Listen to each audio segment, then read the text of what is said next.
नमस्कार, आप देख रहे हैं सी न्यूज़ भारत और मैं हूं आपके साथ ज्योति अरोरा। वक्त हो गया है अयोध्या बुलेटिन का, तो आइए नजर डालते हैं अयोध्या जनपद की कुछ खास और बड़ी खबरों पे।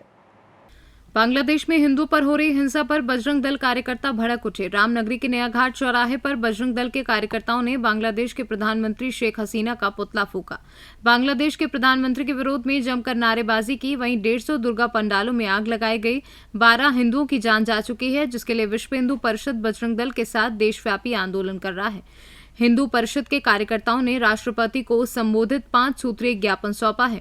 पीड़ित अल्पसंख्यक हिंदुओं को न्याय और मुआवजा मिले, जान माल का मुआवजा मिले, आक्रमणकारियों को दंडित किया जाए। वहीं महानगर संयोजक बजरंग दल के योगेश प्रताप सिंह ने कहा कि जिस प्रकार बांग्लादेश का संदेश दिया गया है कि हमारे यहाँ पर जो हिंदू भाइयों के ऊपर अत्याचार हो रहा है उसको रोका जाए, जो उनके ऊपर हानि हुई है उसको पूरा किया जाए।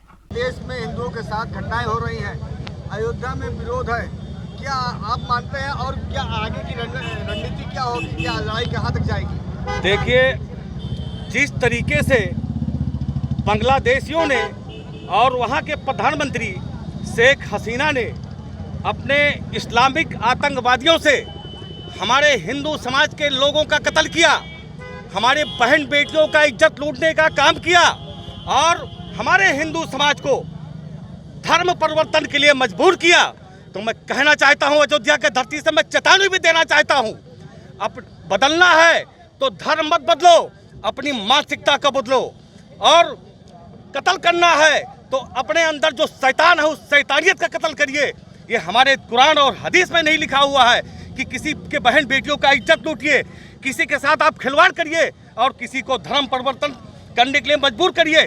जिस तरीके से वहाँ के शेख हसीना बांग्लादेश के प्रधानमंत्री इस्लामिक आतंकवाद को बढ़ावा दे रही हैं, मैं कहना चाहता हूं वो दिन दूर नहीं, वही आतंकवादी उनका कत्ल करेंगे। और मैं कहना चाहता हूं, अगर आपने अपनी मानसिकता को नहीं बदला तो मैं चैलेंज के साथ कह सकता हूं और कह रहा हूं, वहां के जितने भी मुख्यमंत्री और वहां के प्रधानमंत्री और वहां के जितने भी आतंकवादी हैं, मैं उनको चेतावनी भी देना चाहता हूं, अपनी रवैया को सुधार लीजिए। नहीं, अयोध्या के धरती से जब आवाज उठेगा तो आवाज नहीं, तलवार उठेगा और काट कर रख दूंगा, एक एक सर कलम कर दूंगा। इसी के साथ मैं अपनी बात को खत्म करता हूँ। भारत माता की, भारत माता की, वंदे। आज जो प्रोग्राम है वो बांग्लादेश में जो हिंदुओं के विरुद्ध हिंसा हुई है और सभी दुर्गा पंडालों को लगभग 150 के आसपास दुर्गा पंडाल वहाँ फूंक दिए गए हैं। 22 जिलों में हिंसा हुई है, 12 हिंदुओं की जान अब तक बांग्लादेश में जा चुकी है। इस संबंध में विश्व हिंदू परिषद आज देशव्यापी प्रदर्शन कर रहा है, जो बजरंग दल के माध्यम से हो रहा है। और इस माध्यम से हम राष्ट्रपति महोदय को ज्ञापन भेज रहे हैं और बांग्लादेश सरकार से हम 5 मांगे कर रहे हैं। जो 5 मांगे हैं, एक तो पीड़ित अल्पसंख्यक हिंदुओं को न्याय और मुआवजा मिले, जान माल के नुकसान हेतु मुआवजा मिले, आक्रमणकारियों को चुन चुन कर दंडित किया जाए, भविष्य में ऐसी कोई घटना ना हो इसकी समुचित व्यवस्था की जाए और शेष बचे हिंदुओं के मानव अधिकारों और सम्मान पूर्वक रहने की व्यवस्था बांग्लादेश में हो। ऐसी 5 मांगों के साथ पूरे देश में हर जिले में ये कार्यक्रम किया जा रहा है। राष्ट्रपति महोदय के पास ये ज्ञापन भेजा जाएगा और उनसे आग्रह किया जाएगा कि बांग्लादेश सरकार के सामने हमारा विषय रखें। जो बांग्लादेश में इस तरह की घटनाएं होती रही हैं, बजरंग दल को या कोई अभियान या कोई देशव्यापी आंदोलन करने जा रहा है इसको लेकर? ये देशव्यापी ही है, ऐसा सब जगह हो रहा है, हर जिले में हो रहा है, ऐसा कोई जिला नहीं जहां ये कार्यक्रम नहीं हो रहा है। आगे की क्या रणनीति होगी? अगर आगे की रणनीति है कि अगर ऐसे होता है तो फिर हम और आगे अभियान चलाएंगे और सरकार पर, भारत सरकार पर ये दबाव बनाएंगे कि बांग्लादेश सरकार को मजबूर किया जाए कि किसी भी प्रकार से हिंदू अल्पसंख्यक जो वहाँ रह रहे हैं, हमारे भाई रह रहे हैं, उन पर किसी भी प्रकार का जो कष्ट न पहुँचे। कार्यक्रम रहा, किस चीज़ का विरोध रहा है आपने? ये हमारे बांग्लादेश में हिंदू बहन, ये हमारे बांग्लादेश में हिंदू भाइयों की जो हत्याएं हुई है, जो उनके ऊपर अन्याय हुआ है, उसके प्रोटेस्ट में हम लोगों ने यहाँ पर क्या कहते हैं, शेख हसीना का मुर्दा जला के बांग्लादेश को यह संदेश दिया गया है कि हमारे वहाँ पे जो हिंदू भाइयों के ऊपर अत्याचार हो रहा है उसको रोका जाए और जो उनके ऊपर क्या कहते हैं, मतलब उनकी जितनी भी हानि हुई है उसको क्षतिपूर्ति मतलब पूरा किया जाए और उनको क्या कहते हैं, परेशान ना किया जाए। क्या नाम है आपका? मेरा नाम लाल योगेश प्रताप सिंह है, महानगर संयोजक बजरंग दल। अयोध्या से सीनू संवाददाता पूर्व पाठक की रिपोर्ट। अयोध्या में राम मंदिर निर्माण समिति की बैठक के आखिरी दिन हुई। इंजीनियर्स ग्रुप के साथ महत्वपूर्ण बिंदुओं पर चर्चा की गई। लिए गए महत्वपूर्ण निर्णय, ट्रस्ट ने अकाउंटेंसी सिस्टम सौंपा टाटा कंपनी को। टाटा कंसल्टेंसी तैयार कर रही है डिजिटल सिस्टम। आज उन्होंने अपने सिस्टम की छोटी क्लिप को राम मंदिर निर्माण समिति के सम्मुख किया प्रस्तुत। मंदिर निर्माण के लिए हमें किन चीजों की आवश्यकता है, कैसे उसकी पूर्ति होगी, इस पर भी निर्णय लिए गए। आने वाले 2 महीने में टाटा ग्रुप अपना सारा डिजिटल सिस्टम कर लेगा तैयार। इंजीनियरिंग ग्रुप की बैठक आज अंतिम थी और महत्वपूर्ण विचार ये हुआ कि मंदिर के अतिरिक्त परिसर में जो कुछ बनेगा उसको किन क्रम से बनाया जाए। पहले चरण में क्या, दूसरे चरण में क्या, तीसरे चरण में क्या। अगला बिंदु, जब ये बन जाएगा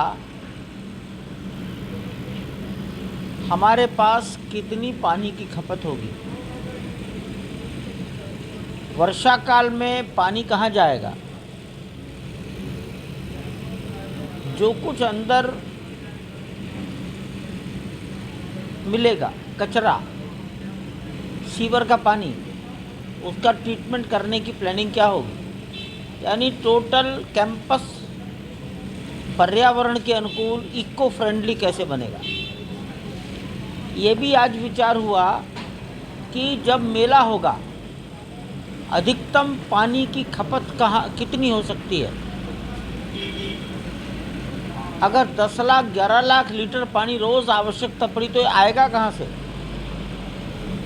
ऐसी छोटी छोटी बातों पर आज इंजीनियरिंग ग्रुप में चर्चा हुई है। हमने अपना accounting system TCS Tata consultant services को सौंपा है। वो धीरे धीरे अपना डिजिटल सिस्टम तैयार कर रहे हैं। उन्होंने आज वो थोड़ा बहुत हमको दिखाया है हमारी क्या क्या आवश्यकताएं हैं, उस आवश्यकताओं की पूर्ति वो कैसे करेंगे, इसकी चर्चा हुई है।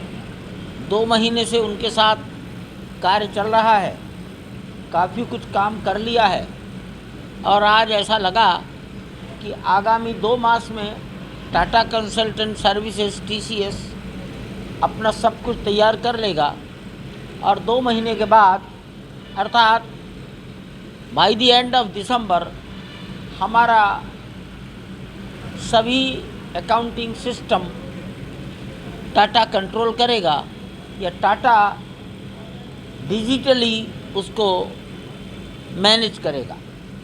अयोध्या से सीनू संवाददाता पूर्व पाठक की रिपोर्ट।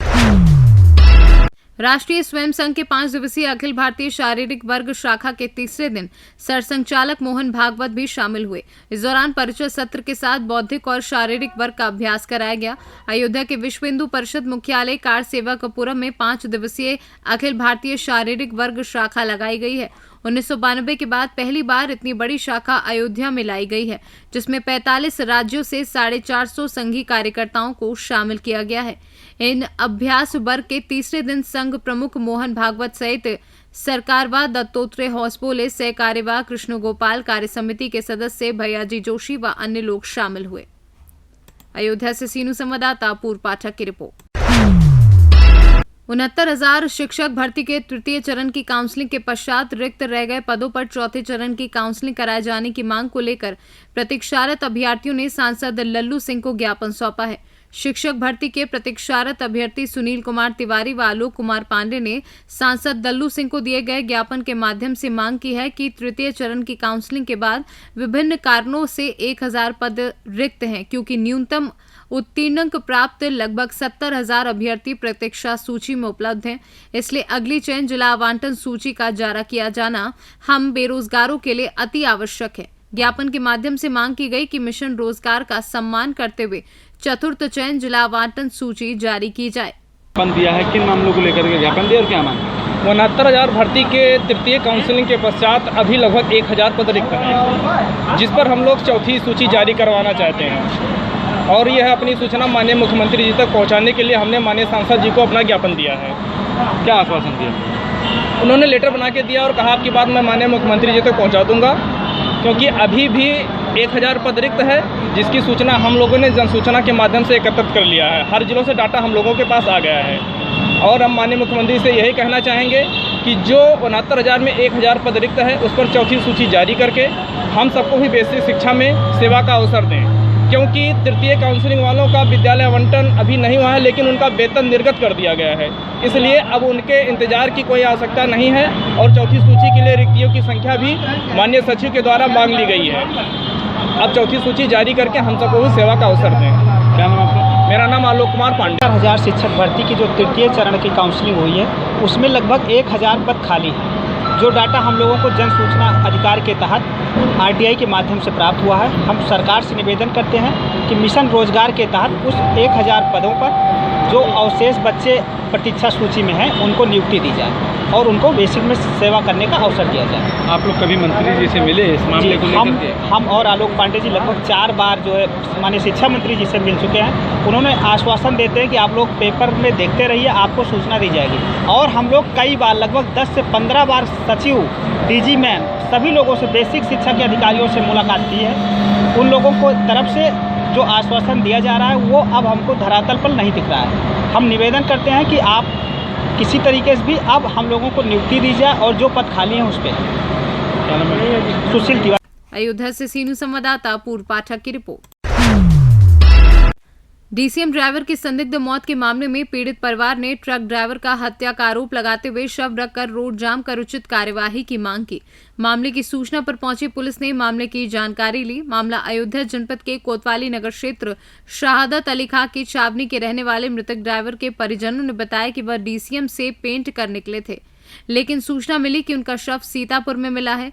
परिजनों का आरोप है कि उनके पिता की मौत नहीं हुई, बल्कि उनकी मौत के पीछे डीसीएम मालिक का हाथ है। उनका ये भी आरोप है कि मालिक ने उनके भाई को पैसे देने के बहाने बुलाकर काफी देर तक बंधक बनाए रखा।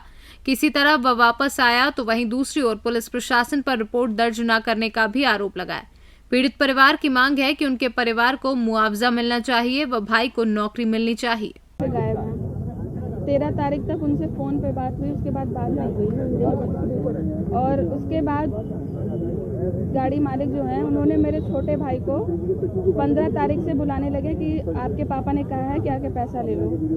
मेरा भाई 15 तारीख को नहीं गया, 16 तारीख को मॉर्निंग टाइम में वो पैसा लेने के उनके पास गया। उसके बाद वो मेरे भाई को लगभग 1.5 से 2 घंटा अपने पास बैठा लिया, उससे पूछताछ करने लगे। कह रहे हैं कि आपके पापा ने कहा है कि आके पैसा ले जाओगे तो वो अपना फ़ोन ऑन करेंगे। मेरे भाई से काफ़ी देर पूछताछ की, उसके बाद उसको जाने नहीं दे रहे थे सर। हम लोगों ने फ़ोन किया, गोदाम में बंद किया, हम लोगों ने बहुत बार फ़ोन किया कि चले आओ क्योंकि कुछ सही नहीं लग रहा है। फिर वो बता रहे हैं कि आपके पापा गाड़ी में रखा माल उसके साथ वो फरार हो गए, चोरी कर लिए हैं। तो मेरी मांग यही है, मेरे घर में मेरे पापा ही थे हम लोग के लिए, अब वो तो रहे नहीं। क्या कह रही है? पहली बात कि गाड़ी मालिक को सजा मिलनी चाहिए। गाड़ी मालिक का नाम? अनुज शुक्ला, डीसीएम उनकी गाड़ी है। और हमारी जो दूसरी मांग है, हमको मुआवजा मिलना चाहिए। और तीसरी मांग हमारी ये है कि हमारे भाई को सरकारी नौकरी मिलना चाहिए, क्योंकि मालिक पे लगा रही है। सब कुछ मालिक ने किया है। मालिक ने सब कुछ करके बहाने से, धोखे से मेरे भाई को पैसे के बहाने से बुलाया। अगर हाँ सर हुआ है, अगर उनकी गलती नहीं थी तो ये उनको मेरी माँ से बात करना चाहिए। मेरे छोटे भाई को झांसा देके अपने पास बुलाया। तारीख को बात हुई थी लगभग 7:30 बजे शाम को। कहाँ गाड़ी लेकर जा रहे? Bahraich road side. कौन सी गाड़ी? और गाड़ी में जो माल लदा था पेंट था। में उनके साथ क्या और कोई भी था? नहीं, के लगभग 10 किलोमीटर पीछे वो भी चल रहे थे। हमने रीडगंज कोतवाली, थाना कोतवाली में रामनगर चौकी में प्रजापति है। हम रीडगंज में जब कंप्लेन करने के लिए गए तो वो बोल रहे हैं कि मैंने उनको सारी घटना बताई, ऐसा ऐसा हो गया है सर। तो वो बोल रहे हैं ये घटना कहाँ पे हुई? तो मैंने बताया सर ये लगभग गोंडा से बहराइच रोड पे हुई। तो वो बोले जहाँ पे ये वारदात हुई आप जाके ये रिपोर्ट वहाँ पे लिखाइए। मैंने कहा सर ऐसा तो नहीं है, हम निवासी यहाँ के हैं, तो हम ये घटना जो मेरे साथ हुआ है हम यहाँ पे रिपोर्ट करवाएंगे।